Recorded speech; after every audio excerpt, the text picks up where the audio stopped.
नमस्कार, जय जोहार, जय महिषासुर। साथियों, आप सभी का जागो पंच में बहुत बहुत स्वागत। जागो पंच समसामयिक विषयों, अंधविश्वास, पाखंड, कुरीतियों एवं समाज में जो भ्रांतियां फैलाई जाती हैं या समाज में जो शोषण होता है या समाज में जो अपराध होता है, उस विषय में आप सभी को एक जागरूकता भरा वीडियो लेकर सामने आता है। तो आज इस सिलसिले में जागो पंच ज़्यादा समय ना नष्ट करते हुए विषय के अंतर्गत ही बात करेगा। तो आज हम कौन सा विषय लेके आए हैं? आज विषय लेके आए हैं गाय एक उपयोगी पशु या यह केवल एक राजनैतिक टूल है।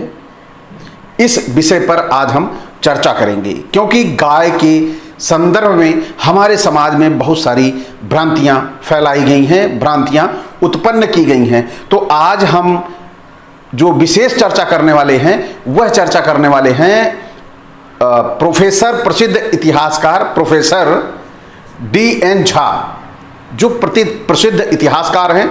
उन्होंने अपनी एक पुस्तक भी लिखी हुई है जिसे उन्होंने नाम दिया है, शीर्षक दिया है पवित्र गाय का मिथक, यानी गाय पवित्र है या नहीं, इसके बारे में उन्होंने पूरा दिया गया है। और उन्होंने अपनी जवाबदेही तय करते हुए, अपने आधारों को तय करते हुए यह स्पष्ट किया है कि गाय एक राजनैतिक पशु भी है जो हमारे समाज की भावनाओं को उद्वेलित करने का काम करती है।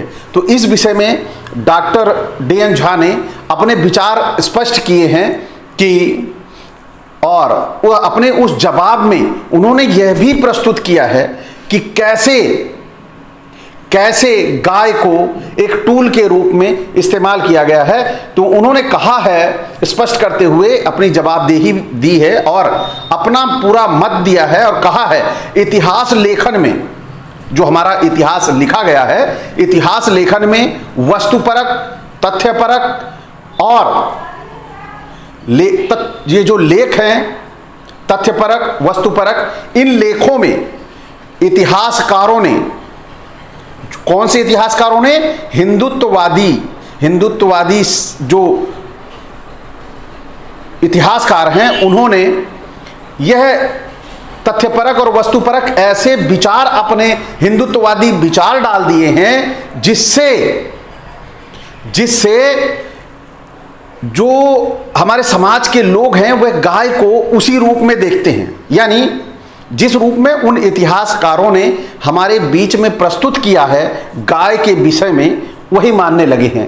क्योंकि जिस प्रकार इतिहासकारों ने हिंदू राष्ट्र निर्माण के लिए, यह विचार D.N. झा के हैं, हिंदू राष्ट्र निर्माण के लिए जो गाय है उसे एक टूल के रूप में इस्तेमाल करने की पुरजोर कोशिश की है। और D.N. झा ने इस पुरजोर कोशिश का खंडन करते हुए अपनी ही पुस्तक पवित्र गाय का मिथक लिखी। और इसमें उन्होंने साफ स्पष्ट किया कि जो संकीर्ण विचारधारा के लोग थे, संकीर्ण विचारधारा के राजनैतिक लोग थे, जो राजनीति से प्रेरित लोग थे, उन लोगों ने स्वार्थों के लिए, अपने संकीर्ण स्वार्थों के लिए इतिहास को तोड़कर मरोड़कर आपके सामने प्रस्तुत किया और हिंदू राष्ट्र के निर्माण के लिए गाय को एक हथियार के रूप में प्रस्तुत कर दिया कि यानी गाय आपको हमेशा एक राजनैतिक दुधारू गाय, यानी राजनैतिक दूध के रूप में गाय हमेशा दूध देती रहेगी, ऐसा स्पष्ट किया है। लेकिन जरूरत है हमारे समाज को समझने की कि हमारा समाज इन इतिहासकारों की बातों को किस तरह से समझता है और किस तरह से लेता है। तो आइए चलते हैं, जो हमारे जो प्रोफेसर साहब थे, ये प्रसिद्ध इतिहासकार, इन्होंने इस संदर्भ में यह भी कहा है, भारत का जो इतिहास है, भारत का इतिहास प्रगतिशील और दक्षिणपंथी, प्रतिक्रियावादी, पुरातनवादी विचारधारा और विचारधाराओं, खासकर सांप्रदायिक प्रतिक्रियावादी विचारधारा के बीच युद्ध का मैदान बन गया है। यानी जो हमारे बीच में ये पुरातनपंथी हैं, पुरातनपंथी और दक्षिणपंथी और प्रगतिशील पंथी, ये सभी मिलकर एक युद्ध का मैदान बना लिए हैं, युद्ध का मैदान बना पड़ा है भारत के इतिहास के संदर्भ में। तो हम आम जनमानस को, ओबीसी एससी एसटी को यह समझने की जरूरत है कि हम उनके पचड़ों में, उनके षड्यंत्रों में, उनके इतिहास षड्यंत्रों में का हिस्सा हम ना बने। यानी आपको जैसे ही दिखाई दे कि फला पुस्तक के लेखक फला फला तिवारी, फला शुक्ला, फला पांडे हैं, आप सावधान हो जाइए, ये इतिहास आपके लिए बहुत बड़ा घातक है। आइए बात करते हैं हम गाय। गाय एक पालतू पशु है या राजनैतिक पशु है, इस पे भी चर्चा करना बहुत जरूरी है। जबकि डीएन झा ने स्पष्ट भी कर दिया कि गाय एक पालतू पशु होने के साथ साथ राजनैतिक पशु भी है। क्योंकि यह राजनैतिक पशु कैसे है? इसमें जो गाय और राम की जो राजनीति है, उसमें जो गाय और राम की जो राजनीति है, इसमें जो लोग काम कर रहे हैं, हिंदुत्ववादी लोग काम कर रहे हैं, इसमें राम और गाय को वाहक बना लिया है। यानी राम और गाय का इस्तेमाल करके हिंदुवादियों ने हिंदुओं के मनोमस्तिष्क, यानी हिंदुओं का जो मनोमस्तिष्क है, उसमें यह बैठाने की पूरी कोशिश की है कि प्राचीन काल से गाय पवित्र रही है और यह दैवीय रही है। और गोमांस भक्षण की शुरुआत उन्होंने दिमाग में डाली है। गोमांस भक्षण की शुरुआत, गाय मांस जो खाते हैं लोग, इसकी शुरुआत भारत में इस्लाम आने के बाद से हुई है। लेकिन इन सभी तथ्यों को दरकिनार करते हुए प्राचीन काल में गाय की क्या महत्ता थी, इसके बारे में पवित्र गाय का मिथक पुस्तक में आपको पूरा का पूरा ये रिकॉर्ड मिल जाएगा, पूरा का पूरा ये विस्तृत वृतांत मिल जाएगा कि गाय इस्लाम के बाद भक्षण के काम नहीं आई या भक्षण नहीं की गई। गाय जो है वह पुराने समय से ही, प्राचीन काल से, वैदिक काल से ही यह यज्ञों में उपयोग की जाती रही है। और लेकिन हमारे जो हिंदुत्ववादी इतिहासकार हैं, उन्होंने इतिहासों की जो मनगढ़ंत, ये मनगढ़ंत नहीं, ऐसे बोलेंगे षड्यंत्रकारी जो उनकी रचना रही है, उन्होंने इस मिथक को गढ़ा कि गाय भक्षण का इस्तेमाल मुसलमानों को बदनाम करने के लिए पूरी की पूरी साजिश कर उन्होंने गाय को एक ऐसा माध्यम बना दिया कि लोगों का दिमाग प्राचीन वैदिक काल से हटकर इस्लाम पर आ टिका और इसका राजनीतिक ध्रुवीकरण करने के लिए ही ऐसा अभी तक लगातार किया जा रहा है। और आप देखेंगे कल बरेली में भाजपा का एक नेता एक पूरी ट्रॉली भरी गायों के साथ पकड़ा गया है और बदनाम किया जाता है मुस्लिमों को। और इसके बारे में विभिन्न समय समय पर विभिन्न पेपरों में की कटिंग्स भी मैं आपको डिस्प्ले करूंगा कि कैसे गायों का, गोवंश का व्यापार करने वाले कोई बाहर के लोग नहीं हैं, वो अधिकतर हिंदू हैं। तो हम लोगों को यह समझना है कि गाय एक पालतू पशु है या एक राजनैतिक पशु है, यह हमें तय करना पड़ेगा, क्योंकि गाय के नाम पर लोगों का भी शोषण होता है। गाय के नाम पर हमारे समाज के लोगों का शोषण होता है। यदि भाजपा का झंडा लगा हो, आरएसएस का झंडा लगा हो, तो वो भले ही ट्रक भर के गाय जा रही हो, तो वह केवल जाएगी कहां? तो गाय पालन केंद्र पे, गौशालाओं में जाएगी। और अगर कोई उसी में ओबीसी एससी अगर लेके जा रहा है तो वह पालने के लिए ले जा रहा है, वह उसका व्यापार करने के लिए ले जा रहा है। ऐसी धारणाएं हमारे समाज में प्रस्तुत कर दी जाती हैं और उन्हें एक दुश्मन के रूप में रिप्रेजेंट कर दिया जाता है। तो यह बहुत जरूरी है समझना कि गाय एक राजनीतिक पशु है या एक पालतू पशु है, यह बहुत जरूरी है। इससे जुड़े इतिहास के बारे में, गाय की पवित्रता के बारे में, गाय के मिथक के बारे में एक वस्तुगत प्रस्तुतिकरण करने के लिए प्रोफेसर डीएन झा ने 2002 में एक पुस्तक लिखी थी जिसका मैं जिक्र आपसे कर चुका हूं, और वो लिखी थी द मिथ ऑफ होली काऊ, यानी पवित्र गाय का मिथक। ये पुस्तक हमारे समाज के लिए, ओबीसी एससी के लिए, एसटी के लिए बहुत जरूरी है पढ़ना, क्योंकि इस पुस्तक में उन्होंने गाय के बारे में जो भी ब्राह्मणी या वैदिक इतिहास रहा है उसे सुस्पष्ट किया है। जबकि डॉक्टर डीएन झा भी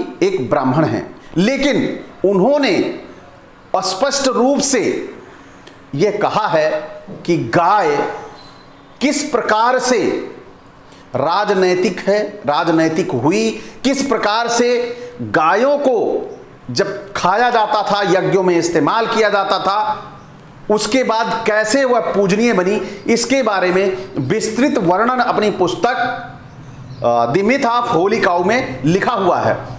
लेकिन हमारे समाज में इन पुस्तकों की उपलब्धता कम होने के कारण हमारे जो युवा वर्ग के बच्चे हैं वह आज पढ़ रहे हैं गाय माँ है, गाय माता है, लेकिन ऐसी पुस्तक की सच्चाई जब सामने आती है तो वह दिमागी संतुलन थोड़ा खो बैठते हैं कि अरे यह इन्होंने लिखा, यह गलत लिखा। लेकिन वह गलत नहीं लिखा, वो सच्चाई लिखी है। आपके सामने बचपन से प्रस्तुत किया गया कि आपकी गाय माँ है। तो इसी तरह कई सर्वेक्षणों में पाया गया है कि जो डीएनए होता है गाय का, या गाय के जो गुण होते हैं उसमें से 80% वो मानव से मिलते हैं। तो इस तरह तो कुत्ता, बिल्ली, घोड़ा इनके भी मिलते हैं, जबकि गाय से ज्यादा तो कुत्ते के मिलते हैं, गाय से ज्यादा घोड़े के मिलते हैं, गाय के बिल्ली से मिलते हैं। तो लोग उन्हें अपनी मां क्यों नहीं कहते? यही बात समझने की होगी, यही बात हमारे दिमाग में, हमारे जेहन में डाला गया है। इसके डालने के पीछे उन हिंदुत्ववादी शक्तियों की करामात है जिन्होंने वैदिक काल में खाया और आज वह उनकी पूजा कर रहे हैं, प्रायश्चित कर रहे हैं, या यूं कहें बिल्कुल सही, प्रायश्चित कर रहे हैं। तो आइए चलते हैं इस जो पुस्तक हमारे डीएन झा ने लिखी है उसकी प्रस्तावना में उन्होंने बड़ी ही अच्छी लाइन एक लिखी है। भारतीय गाय की पवित्रता के बारे में विद्वानों के बीच में पिछले 500 सालों से अधिक समय से बहस चल रही है कि गाय पवित्र है। गाय की पवित्रता के बारे में बड़ी लंबी बहस चल रही है। पवित्र गाय का मिथक में के पेज नंबर 17 में उन्होंने लिखा है कि उन्हें यानी हिंदुओं को इस बात का एहसास नहीं है कि वैदिक पूर्वज भी विदेशी थे। ये पेज नंबर 17 में लिखा है उन्होंने अपने पेज के किताब में, और उनके पूर्वज विदेशी थे और गाय तथा अन्य जानवरों का मांस खाते थे।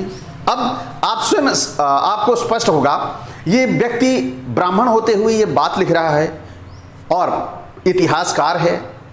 ऐसा नहीं है कि कोई सड़क छाप आदमी हो या कोई तिलक लगाए और धोती पहने हुए कथा कहने जा रहा हो। यह प्रसिद्ध प्रोफेसर भी रहे हैं, अब तो इनकी डेथ हो चुकी है, लेकिन इन्होंने ये पुस्तक लिखी और इस पुस्तक से हमारी समाज की आंखें खुलनी चाहिए।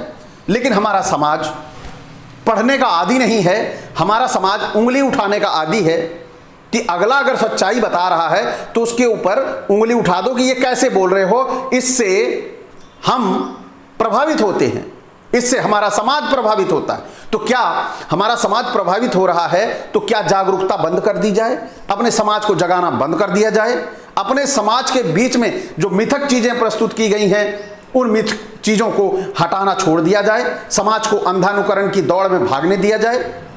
तो हमारा दायित्व बनता है कि हमारे समाज में जो गलत चीजें प्रस्तुत की गई हैं उसके बारे में सच्चाई प्रस्तुत करें। इसी के साथ उन्होंने ये भी कहा है, यही नहीं, उन्होंने साक्ष्यों के साथ ये लिखा है, जो अभी इन्होंने कहा कि गाय जो है वह अन्य जानवरों की तरह लोग गाय भी खाया करते थे, तो उन्होंने ये भी कहा है कि यही नहीं, उन्होंने साक्ष्य के साथ कहा है कि सबसे महत्वपूर्ण बात यह कि सार्वजनिक तौर पर जो यज्ञ होता था, अश्वमेध यज्ञ, उस समय आप जानते होंगे अश्वमेध यज्ञ हुआ करता था, तो उसमें भी पशु बलि और पक्षी बलि दी जाती थी। उसमें 600 पशु यानी 600 पशुओं की बलि जाती थी। इसके साथ पूर्णाहुति, जिसे पूर्णाहुति कहते हैं, आहुति पूर्ण होने पर पूर्णाहुति दी जाती थी, उसमें 21 बंध्या गायों का, यानी जो गायें बंध्या होती थी, बांझ हो जाती थी, उन गायों को का भी वध किया जाता था। यह पुस्तक में पूरी तरह से स्पष्ट लिखा हुआ है। लेकिन हमारा समाज ऐसी पुस्तकों को पढ़ने से भागता है। वो क्या पढ़ता है? वह पढ़ता है कि हमें किस मूर्ति को पूजा करने से, किस मतलब मनौती को करने से, यानी 7 बार हमने मनौती कर ली कि हम भवानी मंदिर जाएंगे और प्रसाद चढ़ाएंगे, हमारा यह काम भला हो जाए। ऐसी किताबें अगर प्रस्तुत कर दी जाएं तो हमारा समाज दिन रात मस्ती में पड़ेगा। लेकिन यह नहीं जानने की कोशिश करेगा कि आखिर हमारे समाज में यह आया कहां से। अगर कोई भी लेखक या विचारक इस बात को प्रस्तुत कर जगाने का काम कर रहा है तो वैसी चीजों को पढ़ना चाहिए। तो जो हमारे ये प्रोफेसर साहब ने लिखी है पुस्तक, ये पुस्तक आपके जीवन में बहुत सारा बदलाव कर देगी, आपके जीवन को नई धारा दे देगी कि जो जिस गाय को आप मां मानते आए हो वह वैदिक काल में यज्ञ में काम आती थी, खाने के काम आती थी। लेकिन इतिहासकारों ने पिछले 100 सालों में, 125 सालों में, पिछले 125 सालों में जब से आरएसएस का निर्माण हुआ तब से आपके सामने ऐसी ऐसी तथ्यपरक पुस्तकों का निर्माण करके हिंदुत्ववादी लेखकों ने प्रस्तुत कर दिया है, जिससे आपका मन मस्तिष्क बिल्कुल डाइवर्ट हो गया है हिंदुत्व की तरफ, जो आपको एक पशुवत व्यवहार करने को मजबूर कर देता है। कोई भी हिंदू तर्क करने को तैयार नहीं, लड़ने को तैयार है, बात करने को तैयार नहीं, वह लड़ने को तैयार है। तो इन सब चीजों को समाज से कैसे हटाया जाए, यह हमारी जिम्मेदारी बनती है, क्योंकि यह भारत ओबीसी एससी एसटी का है, तो बचाने की जिम्मेदारी भी हमारे ऊपर है। तो भारत में भले ही गाय को मां का दर्जा प्राप्त है, लेकिन इसके बहुत सारे हानिकारक प्रभाव भी हैं, और आज हम इस हानिकारक प्रभावों के बारे में भी चर्चा कर लेंगे कि गाय की उपयोगिता राजनैतिक रूप में तो आपने देखी, कैसे इसे राजनैतिक रंग दिया जाता है, कैसे राजनीतिक रूप दिया जाता है।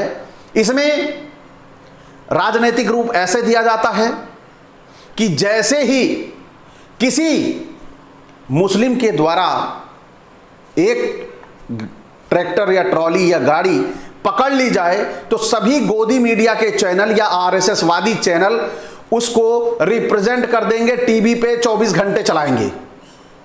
और वहीं कल ही बरेली में पकड़ा गया भाजपा का नेता, इसकी कहीं कोई खबर नहीं है, ना टीवी पे चल रही है और ना कहीं अन्यत्र चैनल पे दिख रही है। तो आपको लेकिन यहां मेरे दिखेगी, क्योंकि हमें समाज को बताना है कि जिसे हम मां समझते हैं उसे भाजपा वाले व्यापार समझते हैं। वो कैसा व्यापार?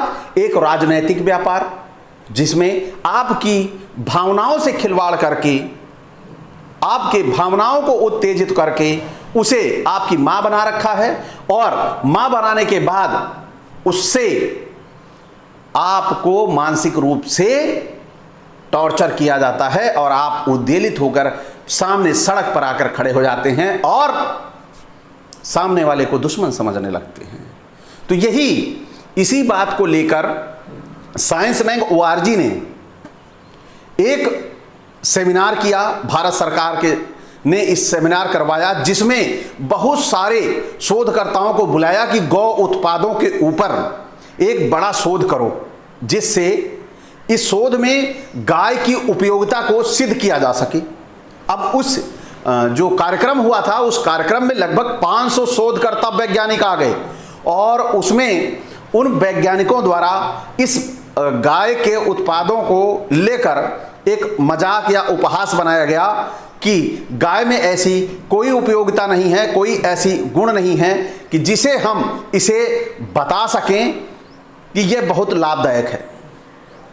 तो साथियों, यह भारत सरकार को भी इसके लिए मुंह की खानी पड़ी, क्योंकि भारत सरकार में बैठा हुआ व्यक्ति ऊपर से देखने में तो वो लगता है कि वो हमारा है, लेकिन वो ओबीसी एससी का नहीं है। उसके जो शरीर में कपड़े हैं वो कपड़े संघी हैं, और संघी कभी भी ओबीसी एससी का भला नहीं कर सकते। यह पत्थर की लकीर है। आइए हम बात गाय के हानिकारक तत्वों की बात करते हैं। गाय हमारे वायुमंडल के लिए काफ़ी नुकसानदायक है, ऐसा हमारे वैज्ञानिक बोलते हैं, लेकिन इसके पीछे भी कुछ जो अज्ञानी लोग हैं, या यूं कहें कि जो हिंदुत्ववादी लोग हैं, उसे भी तोड़ मरोड़ कर प्रस्तुत करने का काम करते हैं। राजस्थान के एक शिक्षा मंत्री हैं वासुदेव देवनानी, इन्होंने बड़ा ही चौंका देने वाला वक्तव्य पेश किया। वह क्या था? वह था गाय ऑक्सीजन लेती है और ऑक्सीजन ही छोड़ती भी है। लेकिन हमारे जो वैज्ञानिक हैं और हमारे जो शोधकर्ता हैं, उन्होंने संयुक्त राष्ट्र की एक बैठक हुई थी, वह 2006 में हुई थी, जलवायु परिवर्तन को लेके कि जो चेंजिंग आ रही है एटमॉस्फेयर में, ये क्यों आ रही है। तो इसके विषय में वहाँ पर इसके बारे में चर्चा की गई थी और नासा ने भी वही रिपोर्ट अपनी प्रस्तुत की थी। वह रिपोर्ट क्या थी? उस रिपोर्ट में प्रस्तुत किया था कि गाय जो है वह बहुत ही भयंकर मीथेन गैस छोड़ती है, और ये मीथेन गैस जो होती है ये हमारे एटमॉस्फेयर के लिए बहुत नुकसानदायक होती है। इसे मीथेन एक ग्रीन हाउस गैस है और धरती के लिए इसे मुसीबत माना जाता है।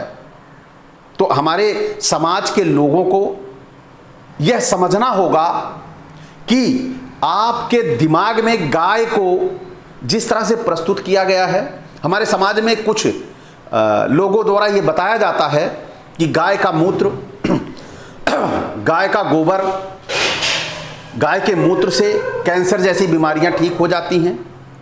गाय के गोबर से बहुत सारे ऐसे तत्व होते हैं, जीवाणु होते हैं, जिसकी लिपाई पुताई करने से वहाँ पवित्र हो जाता है।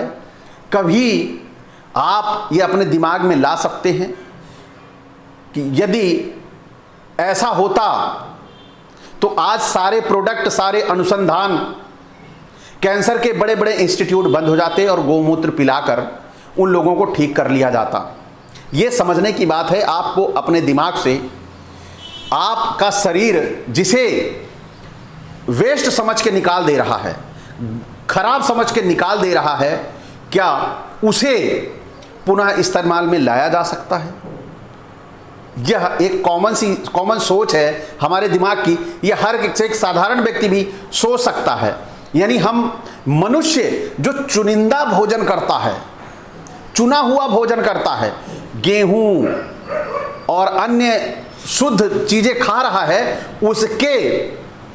उसके तो इस्तेमाल करने योग्य नहीं है। उसे बदबू आती है, तुरंत हटा दिया जाता है, वो खराब लगता है मलमूत्र मनुष्य का। और एक जानवर का, जो जानवर जाके मल भी चाट लेता है और मल भी खा लेता है, बहुत सारी गायें मल भी खा ले रही हैं, बहुत सारी गायें एक दूसरा मूत्र पीती रहती हैं। तो वो जो पीने खाने वाली ऐसी हैं, उनके द्वारा जो प्रोडक्टिविटी हुई है, मल मूत्र जो उनके द्वारा निकला है, उससे कितना हित हो सकता है मानव का, ये मानव के दिमाग में बैठाना होगा कि वो हमारे लिए कितना हितकर है। इसके बारे में आप सभी को यह भी ज्ञात होगा कि वीर सावरकर का नाम आपने सुना होगा। वीर सावरकर ने कहा था गाय एक उपयोगी पशु है, यह मां नहीं है। लेकिन इसे भी मिथक बताते हुए एक तरफ तो उन्हें वो अपना आका बताते हैं और दूसरी तरफ उनकी बात को भी नहीं अपनाते। तो आप इन सब को कैसे देखते हैं, कैसे नजरिए से देखते हैं, यह आपकी जिम्मेदारी है कि कैसे आप समझेंगे।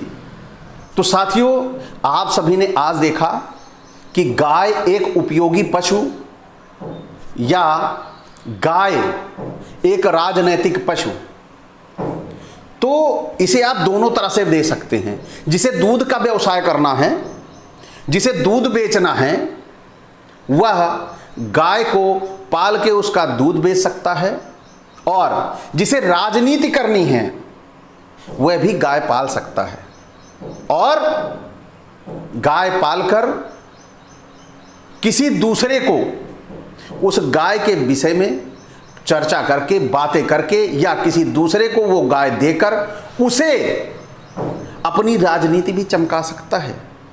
क्योंकि गाय देने के बाद ये कह सकता है कि ये गाय काटने लेके जा रहा था, यह बहुत ही समाजद्रोही है, धर्म विद्रोही है, इसे सजा मिलनी चाहिए। ऐसा करके वह अपनी राजनीति भी चमका सकता है।